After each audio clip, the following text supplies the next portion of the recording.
Shalom, salam sejahtera di dalam Tuhan Yesus Kristus. Topik today, sermon yang akan menjadi renungan kita bersama, saya beri tema penguasaan diri.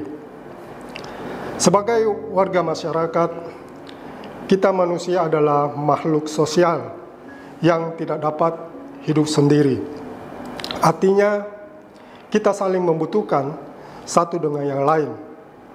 Di dalam interaksi kita dengan sesama, baik di dalam keluarga maupun di tengah-tengah masyarakat, kadang terjadi gesekan-gesekan yang kadang membuat kita lepas kontrol, baik itu marah, emosi, sehingga tidak ada penguasaan diri. Salah satu tanda akhir zaman adalah orang tidak dapat menguasai dirinya. Kalau kita buka di dalam 2 Timotius 3 ayat 3 sampai yang keempat. Mari kita baca 2 Timotius 3 ayat 3 sampai 4. Judul perikopnya adalah keadaan manusia pada akhir zaman. Saya akan baca mulai ayat 3. Ayat 3 dikatakan, pada akhir zaman, manusia tidak tahu mengasihi, tidak mau berdamai, suka menjelekkan orang, tidak dapat mengekang diri, garang, tidak suka yang baik. Ayat yang keempat, suka mengkhianat, tidak berpikir panjang, berlagak tahu, lebih menuruti hawa nafsu daripada menuruti Allah. Kalau kita melihat ya, di firman Tuhan menggambarkan bahwa manusia pada akhir zaman ya, dikatakan bahwa keadaan manusia pada akhir zaman itu dikatakan adalah manusia tidak dapat mengekang diri ya. Artinya bahwa tidak dapat mengekang diri di sini adalah manusia itu tidak dapat menguasai dirinya ya. Di sini dikatakan garang ya. Garang itu berarti manusia itu cepat menjadi pemarah ya. Di ayat 4 dikatakan tidak berpikir panjang, lebih menuruti hawa nafsu daripada menuruti Allah. Jadi inilah gambaran ya manusia di akhir zaman ya. Dia melakukan hal-hal ya, sesuatu tindakan-tindakan yang kadang tanpa berpikir panjang, ya tanpa berpikir risiko yang akan dia hadapi, ya itu dia lakukan tanpa dengan menuruti hawa nafsunya, ya. Yang penting, ya hawa nafsunya itu tercapai, ya apa yang diingini tercapai, ya. Penguasaan diri ini, ya berkaitan dengan kecerdasan emosi, ya. Penguasaan diri ini berkaitan dengan kecerdasan emosional, ya, yaitu kemampuan seseorang untuk memahami, ya, mengevaluasi serta merespon emosi diri sendiri dan orang lain. Saya mengingat, ya, ada satu cerita, ya, kiriman video di grup WA, ya. Ada satu peristiwa di mana ada seorang pria yang mengendarai mobil, entah dari mana pulang, mungkin dari kantor atau dari satu tempat, ya pulang ke rumah. Sampai di depan rumah, pintu pagar tertutup dan dia membunyikan klakson. Dia membunyikan klakson 1-2 kali, ya tidak ada yang membuka. Ya, dia ulangi lagi, dia klakson lagi, ya beberapa kali tidak ada yang buka. Akhirnya tidak tahu apa yang terjadi di dalam mobil, dan kelihatannya di dalam mobil cuma dia sendiri, ya.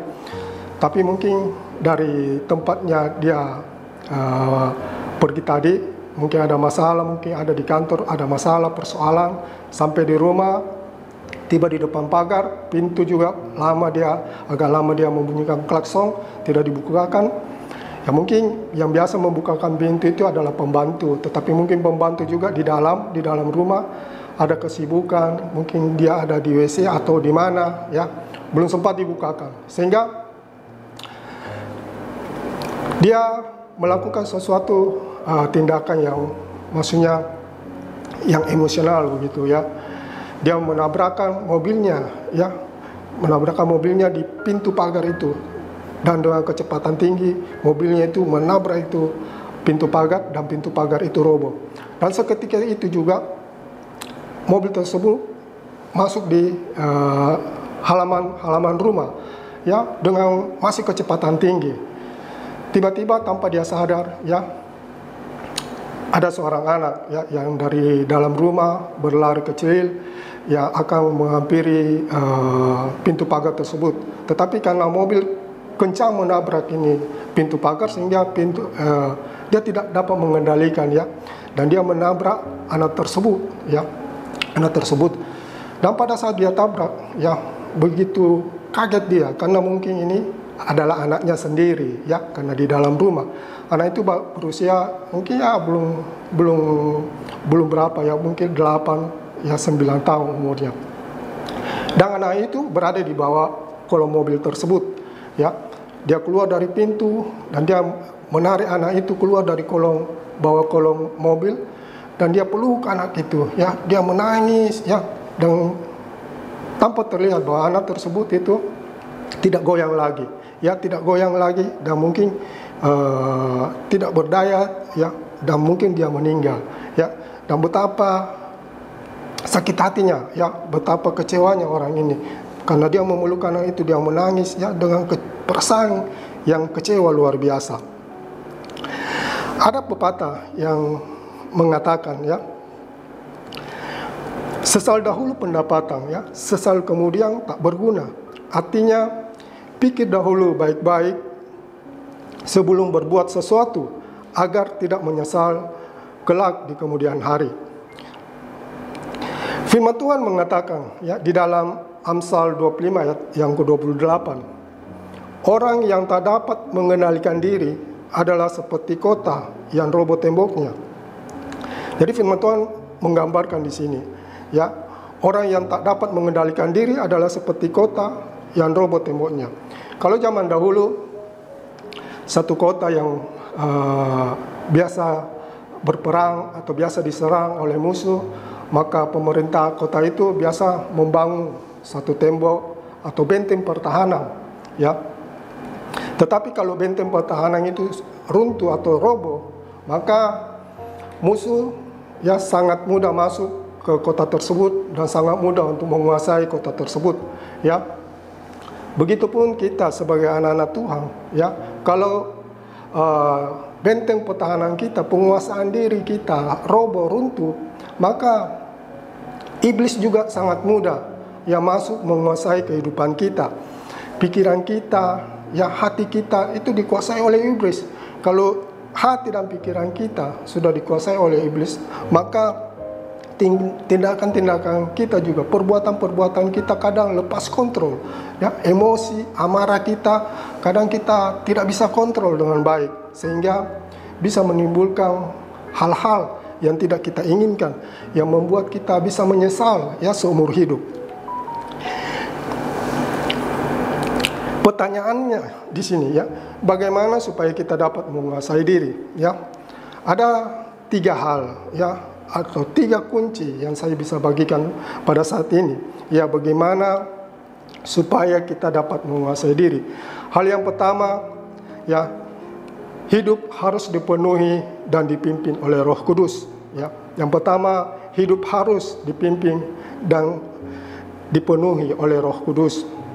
Hal pertama yang harus kita ketahui bahwa kita tidak mungkin dapat menguasai diri tanpa pertolongan Tuhan.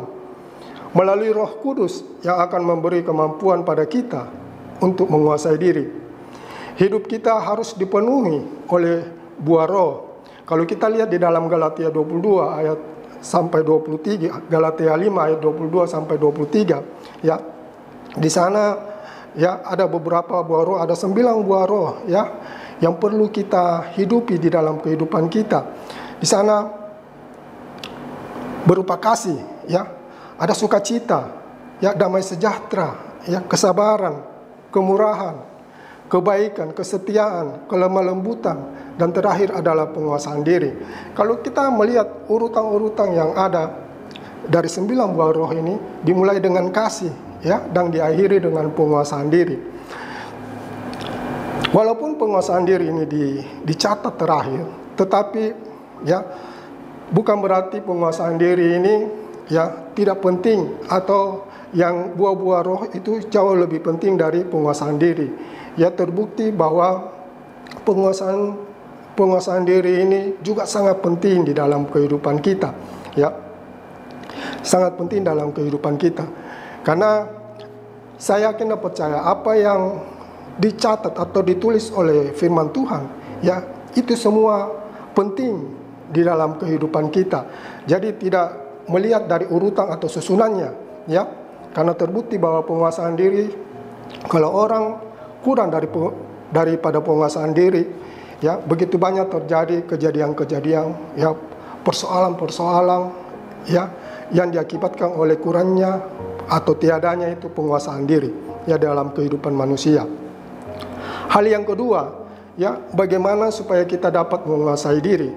Hal yang kedua, ya, dengan melatih diri, ya. Kalau kita buka di dalam Korintus 9 ayat 27a, di sana dikatakan bahwa tetapi aku melatih tubuhku dan menguasainya seluruhnya. Rasul Paulus memberi teladan kepada kita untuk melatih diri dalam segala hal, termasuk penguasaan diri. Yang dilatih itu bukan hanya mata, yang dilatih itu bukan hanya pendengaran, yang dilatih itu bukan cuma mulut, kaki, atau tangan, tetapi firman Tuhan mengatakan seluruh aspek hidup kita harus dilatih, termasuk hati dan pikiran, supaya hidup kita bisa terkontrol sepenuhnya dan kita dapat menguasai diri, ya, dengan baik.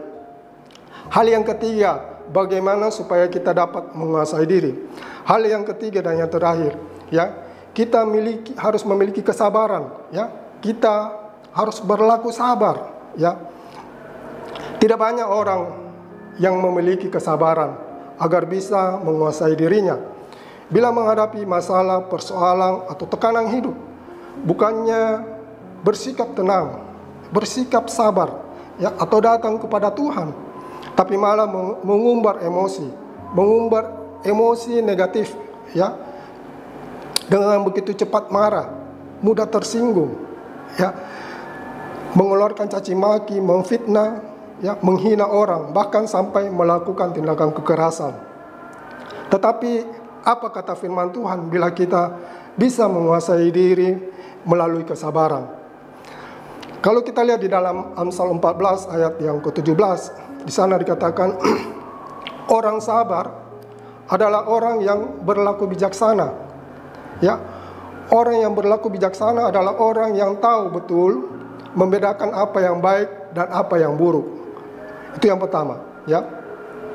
Kata firman Tuhan, bila kita bisa menguasai diri melalui kesabaran, ya, kalau kita buka juga di dalam Amsal 14 ayat 29, orang sabar itu digambarkan sebagai orang yang besar pengertiannya. Orang yang besar pengertiannya bisa menerima kekurangan dan kelebihan orang lain. Berikutnya adalah Amsal 15 ayat yang ke-18. Di sana dikatakan orang sabar digambarkan orang yang tidak suka perbantahan, ya. Orang yang tidak suka perbantahan berarti orang yang tidak tertarik di dalam meladeni atau di dalam meladeni debat kusir, debat yang tidak membawa manfaat, ya, bagi kehidupan kita.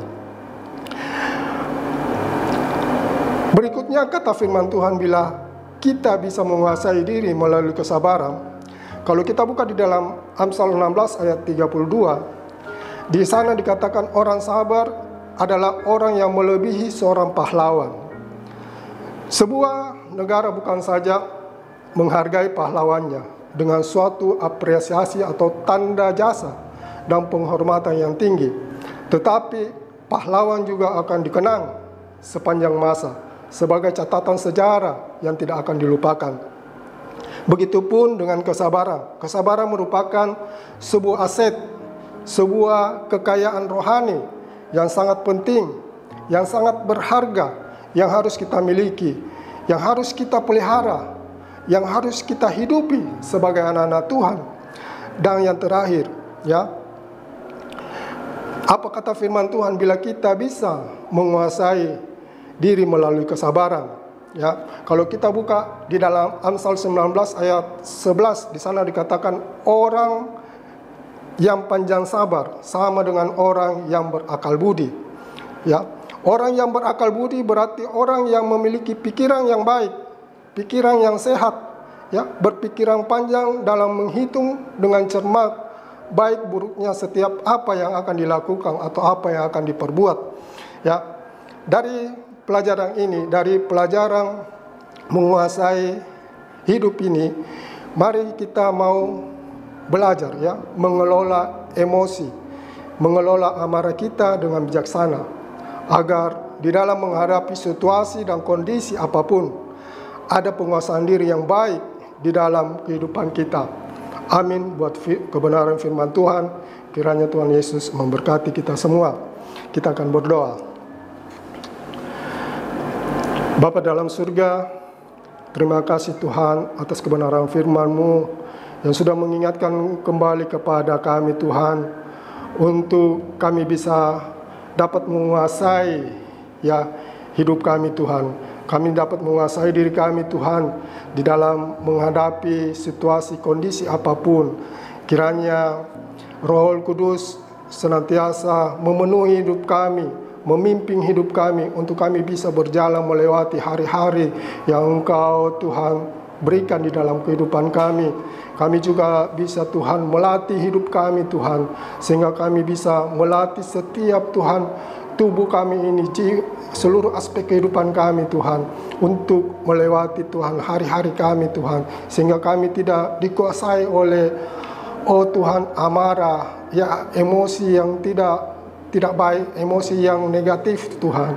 Tetapi biarlah kami juga bisa mempunyai kesabaran Tuhan di dalam menghadapi setiap hal-hal yang mungkin kami harus hadapi Tuhan di dunia ini, ya Bapa. Terima kasih Tuhan buat kebenaran firman-Mu yang senantiasa selalu mengingatkan kami di dalam hidup ini, ya Bapa. Terpuji nama-Mu, dalam nama Tuhan Yesus kami berdoa mengucap syukur. Haleluya. Amin.